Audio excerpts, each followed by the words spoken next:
और जो भी रांची ये शंकर सब होई।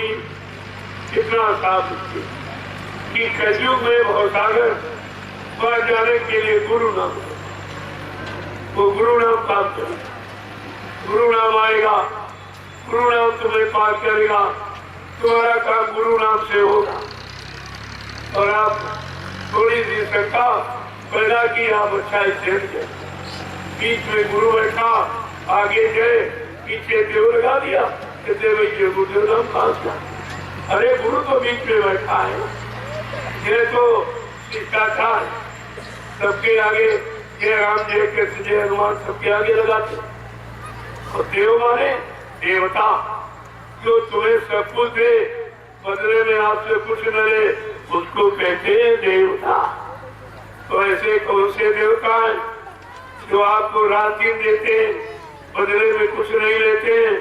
पहला है धरती देवता, जिस पर आप बैठे हो, ये आपसे किराया बनती, आप बैठे हो और पूरा जीवन तुम्हारा इसी पर आधारित है, लेकिन इस पर कितनी गंदगी फैलाते हो, कितने बुरे कर्म करते हो, लेकिन धरती माँ कभी बदले की भावना नहीं और आपसे कुछ नहीं करती। लेकिन जिन्होंने धरती पर कब्जा कर लिया वो पैसा मानती, वो पैसा मानती, लेकिन धरती माँ आपसे कुछ नहीं। ये पहला देवता। दूसरा है सूर्य देवता। ये सूरज पूरब में निकलता, पश्चिम में डूबता, पूरे दिन आपको प्रकाश देता, बदले में आपसे पैसा मांगता, क्या कोई सामान मांगता? अगर तुम्हें सरकार की बनाई व्यवस्था प्रकाश का प्रयोग करो तो पैसा देता।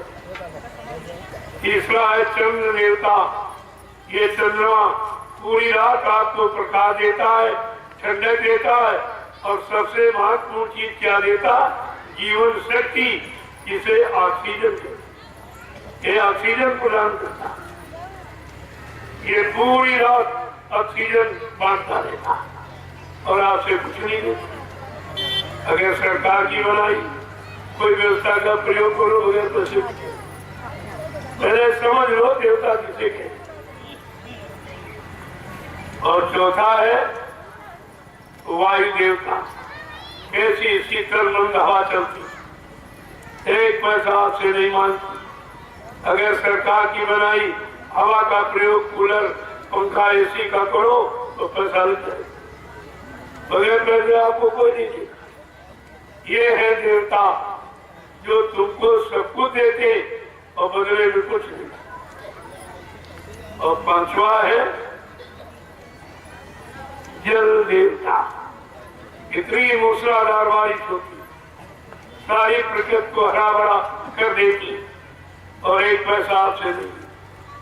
अगर इंसान कोई जल की व्यवस्था अपनी बना ले तो बगैर वैसे आपको पानी नहीं मिलेगा। और कलयुग में तो आप इतनी नदियां भारत में, इतनी बरसात भारत में, फिर भी पानी 20 रुपए लीटर बिक रहा। ये क्या है? ये ऋषि मुनियों ने, महात्माओं ने पहले कहा था, जब भारत देश में दूध और पानी और दूध ये बिकने लगे तो समझ लो कंगाली आ जाए, देश में कंगाली आ जाए।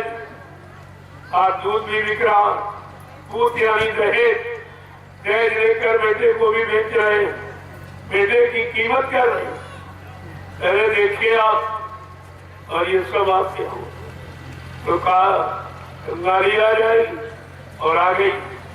इतनी कंगाली है, अभी लॉकडाउन में आपने कंगाली का अनुभव किया। एक एक रोटी के लिए मोहताज हो। जब बाबा जी ने कहा था सब लोग हंसते थे।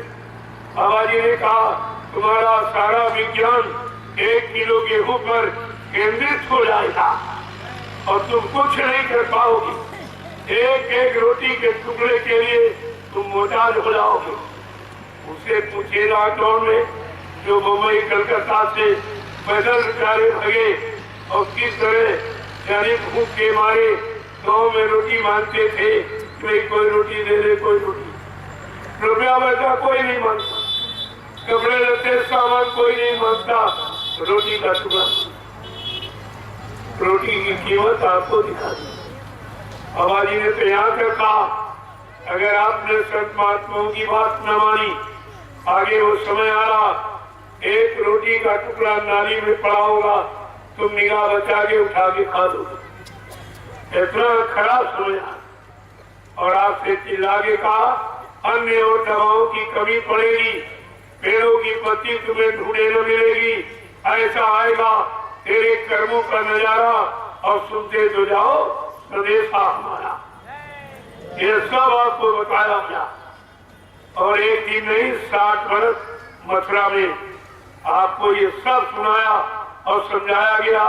जगह जगह कार्यक्रम करके पूरे भारत में आपको ये जानकारी दी गई, लेकिन तुम्हारी समझ में तो कुछ नहीं आया, कुछ नहीं। एक भी शब्द आपके पास गुरु का नहीं।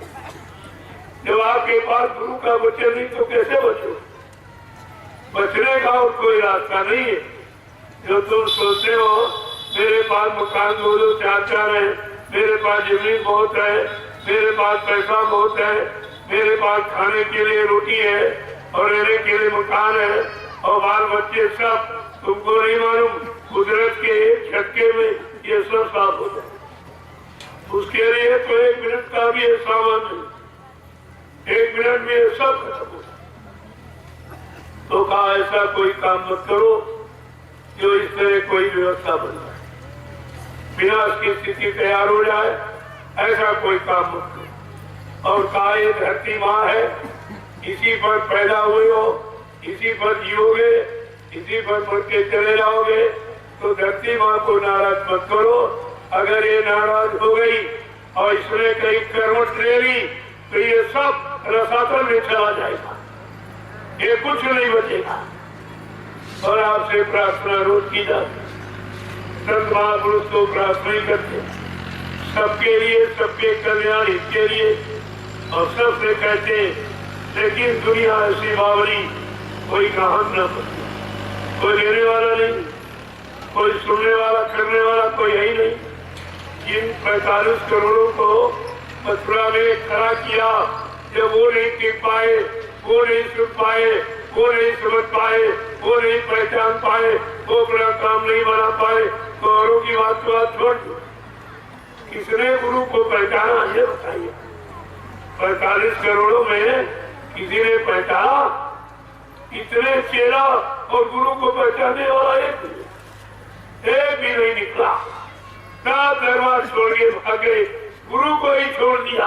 अब ये भी भूल गए, जब गुरु हमारे पास नहीं रहेगा तो बचाएगा तो हमारी रक्षा कौन करेगा? और तुम घर से निकले थे गुरु करने के लिए, गुरु के पास गए, गुरु के यहाँ आते जाते रहे, सेवाएं देते रहे, लेकिन बाद में आपने अपना काम तो गुरु से नहीं करा पाया और प्रचार कर दिया कि बाबा जी मर चुके।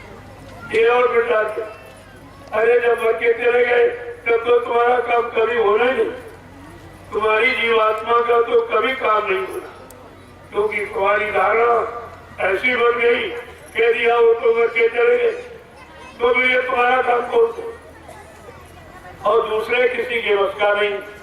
वो बाबा जी ने पहले आपको बता दिया था कि मेरा काम न कोई कर सकता है, न हमको अपने काम से कोई रोक सकता। ये दोनों चैलेंज आपके साथ थे। एक तो सृष्टि में कोई ऐसा नहीं जो मेरा एक काम कर दे, जीवात्माओं के कल्याण उद्धार क्या, या व्यवस्था परिवर्तन का, या कलयुग भगाने का और सतयुग लाने का। कहा ये काम मेरा कोई कर ही नहीं सकता और हमको इस काम से कोई रोक नहीं सकता। फिर भी आप तुम्हारी समझ नहीं आई, जब कोई रोक नहीं सकता। और ये भी कहा कि गांधी महात्मा तो चूक गए, लेकिन बच्चा मैं चूकने वाला नहीं। वो गोली के शिकार हो गए, लेकिन मुझको मारने के लिए सृष्टि में अभी कोई गोला बारूद तैयार नहीं। न मुझे कोई मार सकता है, न मुझे कोई धोखा दे सकता है, न मुझे कोई धन दौलत सामान से खरीद सकता है। मैं अपना काम करने आया हूँ, काम करके ही जाऊंगा। अगर जरूरत पड़ी अपने काम को करने में, तो चाहे मुझे इसी शरीर में 400 वर्ष क्यों न रहना पड़े, लेकिन मैं अपना काम करके जाऊंगा। क्या आप ये भूल गए? क्या गुरु ने झूठ कहा था? क्या तुमने गुरु को झूठा बताया? क्या झूठ बोलने वाले को गुरु बनाया? ये सब पूछा जाएगा आपसे। मैं इसलिए याद करा रहा हूँ कि आगे आपसे सब पूछा जाए। तुम गुरु के पास किस काम के लिए गए? क्या तुम्हारा काम हो गया? और जो तुम कह रहे गुरु चले गए, बिना काम किए चले गए। जबकि बालाजी ने क्या कहा था? तुमको अपनी चिंता नहीं है, लेकिन हमको तुम्हारी चिंता है, क्योंकि हमने तुमको नामदान दे दिया है। नामदान देने का मतलब जिम्मेवारी। जब तो जीव को घर नहीं पहुंचा देंगे, तब तो मनु शरीर को छोड़ के जाने वाला नहीं हो। इतनी तो बात आपको याद रखनी चाहिए। लेकिन आपके पास तो कोई बचे नहीं, तो तुम बचोगे कैसे? किसी ने बच्चों की कीमत ही नहीं। जबकि बाबा जी ने आपसे क्या कहा था? मेरे बच्चों को बहुत संभाल के रखना,